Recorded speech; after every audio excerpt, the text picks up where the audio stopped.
जीता है वही एक हर श्वास का वाक्य ही सदुपयोग कर रहा है, हर सांस में इस परमात्मा को याद कर रहा है, एहसास कर रहा है।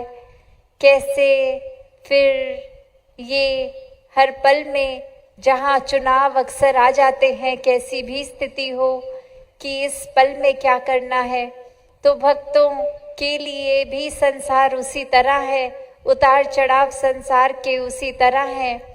फिर भक्त ही हमेशा कैसे सही चुनाव कर लेते हैं हर पल में। वो बहुत ही सरल और स्पष्ट एक उत्तर उसका कि हर पल में भक्तों के मन में परमात्मा है, ये एहसास है। आत्ममंथन करके कि किस पल में किस तरह का व्यवहार अगर होना है, तो वो बहुत ही एक नेचुरल सा आता है, क्योंकि अंदर ये जो प्योरिटी, ये मन में परमात्मा का वास है, तो जो अंदर है वही बाहर आता है। अंदर अगर अच्छाई, मधुरता, मिठास, दिल में करुणा, दया, ये भाव है, एक दैवीय गुण, ह्यूमन वैल्यूज है, तो फिर तो वाकई ही उसी तरह जीवन खुद भी जिएंगे सोच को बनाकर, तो हमारा व्यवहार भी हर एक के साथ बिना भेदभाव के हो जाता है। कोई फिर एक बंदिश नहीं रहती कि हम कहाँ पैदा हुए हैं, हमारी भाषा कैसी है, सामने वाला या कौन है, कहाँ से आया, कैसा खान पीन रहन सहन है किसी का भी। सभी में फिर इस परमात्मा के दर्शन होते हैं, सभी का एक मन सत्कार करता है, सभी के लिए मन एक समर्पित होके हर एक के कल्याण के लिए लग जाता है, सेवा भाव आ जाती है। एक मन में बात आती है कि कैसे हर कोई इस जीवन को हर पल में एक बहुत अच्छी तरह जीवन को जिए, परमात्मा के साथ जुड़ जाए, इस आत्मा का भी जीते जी भी कल्याण हो, और जीवन खत्म होने के बाद भी ये आत्मा और परमात्मा का मोक्ष और ये मुक्ति के रूप में मिलन। तो भक्तों ने यही सिखाया कि हर पल अपना जीते जी कोई भी हम काम कर रहे हैं, वो काम तब तक ही है जब तक वो कार्य की तरह सोच रखी है, या मन में एक अहंकार या खुद को कर्ता मान रहे हैं, तो वो कर्म रूप हो रहा है। पर जिस पल में एक मन को परमात्मा के प्रति समर्पित कर दिया, ये भाव ले आए कि ये परमात्मा ने जीवन बख्शा है, जीवन दिया है, तो ही कुछ कर रहे हैं। कुछ धन दौलत भी अगर है तो परमात्मा की कृपा से है, फिर उसका भी सदुपयोग ही होगा। परमात्मा ने अगर परिवार दिया है तो वो जिम्मेवारी भी परिवार के प्रति एक निभाते चलते हैं कि कैसे हम परिवार का भी पालन पोषण करें, कामकाज भी करें, समाज पे बोझ ना बने।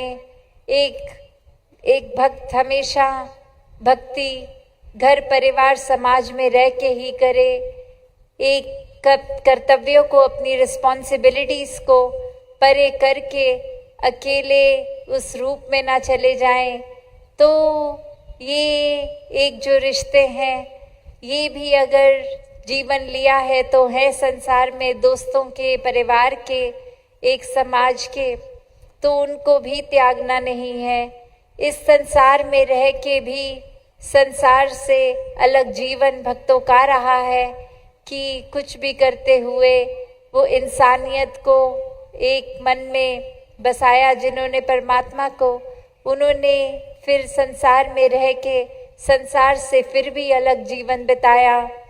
एक मोह माया मटीरियलिस्टिक दुनिया को मन पे इतना हावी नहीं होने दिया कि एक परमात्मा को ही भूल गए।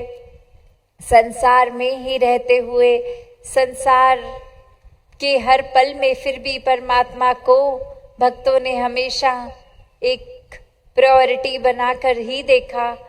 फिर अपने जीवन में वो चाहे दुख की घड़ी हो या खुशी का अवसर हो, एक परमात्मा के एहसास में ही वो पलों को काटा गया। और यही भक्तों ने माना कि हम अगर कुछ भी पल में हैं तो ये परमात्मा का ही दिया पल है, वो अवस्था, वो सिचुएशन, वो एक जो भी जीवन का वो हम जी रहे हैं हिस्सा, तो परमात्मा की दी चीज़ सब पूर्ण है। एक हमारे मुताबिक अगर दुख है भी तो भी एक हमारी सोच छोटी है जो किसी चीज़ को समझ रही है कि ये दुख का कारण बन रहा है, पर परमात्मा ने तो एक सुख ही बख्शा है, क्योंकि हमसे ज़्यादा तो इस निराकार दातार को ही पता है कि किसमें हमारी बेहतरी है, क्या ही अच्छा है।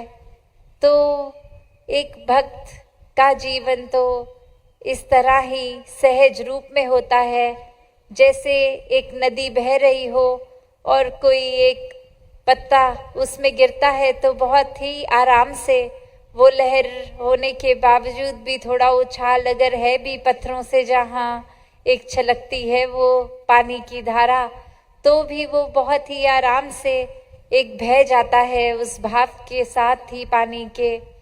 और वहीं अगर एक भारी पत्थर को नदी में डालेंगे तो वो बहेगा नहीं, वो वहीं नीचे को गिर जाता है, एक अपनी जगह पे आ जाता है, वो पानी के साथ फिर बहता नहीं चला जाता। उसी प्रकार अगर हम एक भार बना लेते हैं, एक इल्यूजन्स का, भ्रम भुलेखों का, तो वो वज़न कहाँ पानी के ऊपर तैरेगा।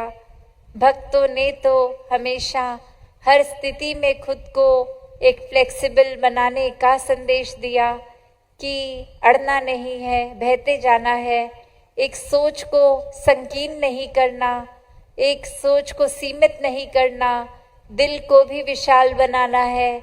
इस तरह से हर स्थिति में एक क्या अच्छाई है वो ढूंढकर उस अच्छाई को पकड़ना है। वरना तो एक पल भी अगर हम दृष्टि डालें कि बुराई छांटेंगे तो कुछ भी पूरे दिन में हमें अच्छा नहीं दिखेगा। कोई इंसान मिलेगा तो उसकी कमियों पे नज़र जाएगी। अपने ही जीवन में देखेंगे, कहीं बैठेंगे तो लगेगा यहाँ बहुत गंदगी है, अपने घर में देखेंगे तो लगेगा बहुत छोटा है। उस तरह कुछ भी अच्छी चीज़ नहीं दिखेगी। और वही संत अगर देखेगा कि अगर हम कहीं बैठे हैं, गंदगी है, तो वो गंदगी को साफ करने का खुद ही एक कि बिना किसी के बोले वो करने लग जाते हैं कि चलो गंदगी है तो साफ भी की जा सकती है। फिर उस जगह एक अच्छी जगह, साफ जगह भी बैठा जा सकता है।